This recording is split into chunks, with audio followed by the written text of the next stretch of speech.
Roberto. Arratsalde on hori eta Iesker gonbidapenagatik bai Loli, Unai, Zelina, zubiak ere inkluseko jendea, baita komisioneseko jendeari, Iesker gonbidapenagatik. Gizonen lana jakintza dugu, ezagutuz aldatzea. Naturarekin bat izan eta harremanetan jartzea. Ezaren gudaz, baietza sortuz, edukazioa legetza hartuz, beti aurrera joatea. Dice Xavier Lete, su canción, que es trabajo del hombre, hoy diríamos de forma más inclusiva de la persona, del ser humano, el cambiar la realidad, cambiar el mundo a través del conocimiento. El conocimiento es siempre limitado. No tenemos acceso a aprender con H intercalada, sino solo a aprender. Nuestro conocimiento es limitado. Por eso nuestras aproximaciones nunca llegan a conocer cómo es debido a las cosas. En todo caso, sí es importante, como hace esa canción y esa realidad tan bonita, tener una aproximación un poco dialéctica al conocimiento y no intentar hacer un conocimiento que siga la tradición de la cultura occidental, que es un conocimiento básicamente binario, de negro o blanco, de sí o no. Yo voy a intentar responder a la pregunta, ¿problema o solución? Pues creo que es una forma binaria de ver las cosas que no es correcta. Las soluciones son embrión de problemas y lo son de todo. Y los problemas traen algo de solución dentro de ellos, son motivo de oportunidad. Yo creo que Unidos Podemos es básicamente una oportunidad problemática o una solución problemática. Y voy a intentar desarrollar en qué medida creo que lo es. Con todo respeto me voy a centrar más en Podemos que en Unidas Podemos porque por respeto básicamente a las compañeras a las que les tengo una gran admiración tanto de Ezker Anitza como de ECUE, que creo que a cada uno le corresponde hacer su autocrítica y a nosotros nos corresponde hacer la autocrítica de quiénes somos nosotros y de qué es lo que nos falta para ser auténticamente instrumento de cambio. Yo no voy a hablar de gran política como se ha hablado hasta ahora porque creo que no ese es el problema básico. Es decir, si tuviéramos que hablar de gran política y decir palabras bonitas, podríamos invitar a Felipe González y solucionado. El problema de los partidos no es lo que dicen, el problema de los partidos es lo que hacen, cómo se comportan. Y como se decía en el mayo francés, si no actuamos como pensamos, acabaremos pensando como actuamos. Entonces vamos a ver cómo actuamos y vamos a ver si somos capaces de actuar también un poquito de otra forma. Yo voy a hacer un pequeño análisis de lo que, no sé, las auditorías, las empresas de auditorías, como estudiamos en el mercado, le llaman un DAFO, ¿no? Un análisis de debilidades y fortalezas del proyecto. Muy limitadamente, 3 o 4 fortalezas que a la vez son debilidades, las mismas fortalezas son debilidades. ¿Cuál es la primera fortaleza que tiene concretamente Podemos dentro de Unidas Podemos? En mi opinión, la primera fortaleza es la que procede de una nueva cultura política. No procede de la cultura política de la izquierda tradicional y no tiene sus limitaciones. Luego veremos que tampoco tiene sus ventajas, en mi opinión. ¿Por qué no tiene sus limitaciones? Porque esa cultura política, que es una cultura política de gente más joven de la mayoría de los que estamos aquí, de una nueva generación que nació en la política con el 15M, es una cultura política mucho menos bíblica, doctrinaria o religiosa que la que tenía la izquierda tradicional, que de alguna forma, simplificando, tenía la idea de que se podía acceder al conocimiento científico a través de unos libros casi sagrados y a través de eso había que adoctrinar o aleccionar a las masas para que se liberaran de la alienación en la que vivían y para que a partir de ahí hicieran la transformación social. Frente a eso, la cultura del 15M y la cultura, digamos, de las generaciones más jóvenes hoy en día es una cultura menos dada a adoctrinar, menos dada a hablar y más dada a escuchar.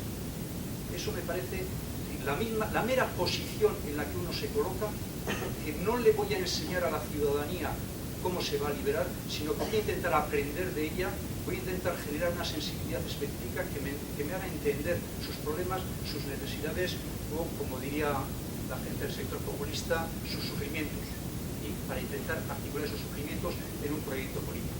Luego veremos las limitaciones de este planteamiento, pero tiene también sus ventajas. Segunda cuestión, que para mí es una cuestión importante.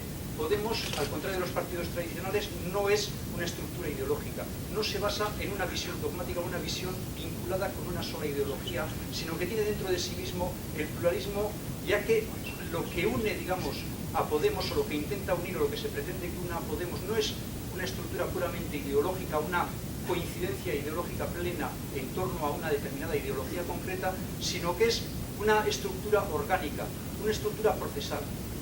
Luego veremos que el hecho de ser estructura procesal tiene algunas ventajas y tiene algunos condicionantes si esos procedimientos no son absolutamente estrictos. Y en tercer lugar, el tercer motivo de oportunidad es también muy importante. creo que es la cuestión de la financiación. Las palabras se dicen fácil, son bonitas, pero los dineros ahí están. El hecho de que sea una organización que se autofinancia y que carece de dependencias y de tutelas me parece un elemento fundamental de oportunidad, me parece una enorme fortaleza. Ya veis que yo no ando, digamos, con dilocuencias ideológicas, pero creo que hay cuestiones que son relativamente importantes o tan importantes como ellas. Junto a esas fortalezas vamos con las debilidades asociadas a ellas. La primera, la ventaja, digamos, de esa nueva cultura política, de esa cultura política que está más en el escuchar y en el atender sufrimientos y en el plantear soluciones a los sufrimientos, está en el peligro de ¿qué? Del populismo llevado al extremo. Populismo sí, pero con cuentagotas. Populismo al extremo, pura demagogia. Necesitamos escuchar los sufrimientos, sentir los sufrimientos, ser sensibles, pero necesitamos contenidos, necesitamos ideas, necesitamos proyectos, necesitamos programas. Y ahí estamos entrando en la debilidad. Junto con esa oportunidad enorme que supone la cultura de escuchar, de atender y de ser sensible a las necesidades, está, digamos, la debilidad, el peligro de no tener un armazón ideológico, un armazón programático, un armazón serio para responder. Segundo elemento, el elemento de oportunidad, el que sea una estructura más procesal que ideológica. De nuevo, aquí tenemos nuestros elementos de peligro. Nuestros elementos de peligro porque frente a otro tipo de organizaciones, pongamos, voy a poner un ejemplo, los comunes en Cataluña, que desde el principio asumen la pluralidad ideológica y que dicen, aquí se admite a todo el mundo, todas las fuerzas que están por el cambio, todas las fuerzas que están en contra de este modelo de globalización, del capitalismo financiarizado. Todos aquellos que creen en un modelo alternativo tienen cabida aquí. Y ellos hablan desde la socialdemocracia hasta el anticapitalismo. Quien quiera cambiar, sinceramente, tiene cabida. En este caso nuestro, no hay, en el caso de Podemos, una definición tan clara. Y frente a una apertura inicial de Podemos hacia el pluralismo, Podemos se ha ido decantando sucesivamente y ha ido eliminando sectores ideológicos que aportaban a la organización, ha ido prescindiendo de discursos y encerrándose en un cierre únicamente de su sector populista. Eso, un peligro, en mi opinión, enorme. Es necesario volver a los orígenes, volver a la pluralidad, reabrir la organización y admitir la pluralidad ideológica en el seno. Cabe el populismo, pero no solo cabe el populismo. Tercera cuestión, vinculada, voy a ser lo más breve posible y voy a ir terminando, debilidad vinculada a la fortaleza de no tener financiación o tutelas externas. La cuestión es que la financiación, aunque provisionalmente se hace con la militancia y con el voluntariado, a largo plazo la financiación se convierte en una financiación pública por parte del Estado. Con lo cual, aquello que es fortaleza de una organización que surge de forma asamblearia y que surge desde la base hacia arriba, en cuanto que supone la toma de cargos públicos y la toma de las instituciones por parte del partido, supone también un peligro muy serio de que ese partido se burocratice y dependa financieramente de la financiación del Estado.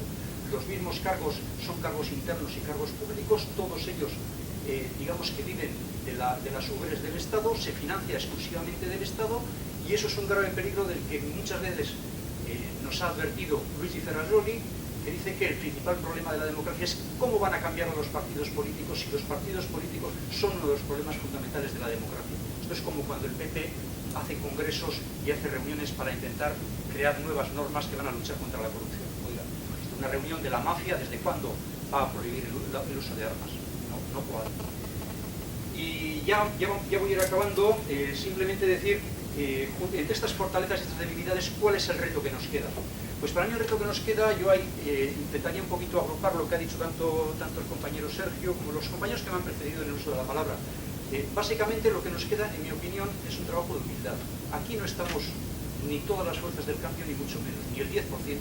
Aquí estamos un pequeño grupo de gente, hay muchísimos recursos desperdiciados, hay muchísimos sindicatos, grandes, pequeños, hay muchísimas organizaciones de todo tipo, grupos ecologistas, feministas, asociaciones de consumidores y usuarios, hay mucha sociedad civil, y si no somos capaces de alimentar a esa sociedad civil y si nos entendemos exclusivamente como armas o como grupos que a lo que tienden es a ocupar cargos orgánicos, aunque luego tengamos una palabrería muy pro movimientos sociales, pero si en la práctica nuestra preocupación fundamental es acaparar cargos, mucho cuidado porque ahí está el peligro. El reto, para mí por lo menos, humildad, modestia, sacrificio, trabajo diario, intentar convencer a la gente, acercarnos a la gente no con la verdad, sino intentando escuchar la verdad de ellos, no poner límites en la gente que pueda acceder a nosotros, sino que estar receptivos e intentar animar toda la participación que se pueda. Y el instrumento, pues simplemente el trabajo diario, intentar en los medios en los que uno disponga, institucionales, en todos los medios en los que uno disponga, y es muy importante el tema de los medios de comunicación, pues intentar actuar. Y si me dejáis un minuto para terminar, me gustaría leeros una pequeña cita de una autora, de una politóloga judía alemana, que hablando de un momento histórico que puede tener algo que ver con esa fase tan bonita que fue el 15M y que fue posteriormente el movimiento del sí se puede, y esa ilusión, esa generosidad con la que tanta gente se acercó a ese movimiento, lo podemos comparar un poquito con algo de lo que pasó en la resistencia francesa, y os voy a leer unas líneas por si os suena de algo de todo esto, de estas magníficas gafas de diseño que he echado. La caída de Francia, para ellos un acontecimiento completamente inesperado, había vaciado el escenario político de su país de la noche a la mañana para dejarlo poblado de fantochadas, de pícaros y tontos, y quienes nunca en realidad habían participado en los asuntos oficiales de la Tercera República se vieron absorbidos por la política con la fuerza del vacío. De esa manera, sin haberlo pensado antes y aun en contra de sus inclinaciones conscientes, llegaron a configurar un ámbito público en el que se hizo de palabra y de obra todo lo que era importante en los asuntos del país. Aquello no duró mucho. Al cabo de unos pocos años se liberaron de lo que antes habían considerado una carga y volvieron a entregarse a lo que en ese momento sabían era la irrelevancia ingrávida de sus cuestiones personales. Lo único que podían hacer era regresar a la antigua lucha de ideologías enfrentadas que tras la derrota del enemigo común en innumerables camarillas, ni siquiera facciones, y enzarzándolos en las polémicas e intrigas interminables de una guerra de papel. Lo que ya había previsto y anticipado con claridad, mientras aún se producía la verdadera lucha, si sobrevivo sé que tendré que romper con el aroma de esos años esenciales, rechazar en silencio, no reprimir mi tesoro. Había ocurrido, habían perdido su tesoro.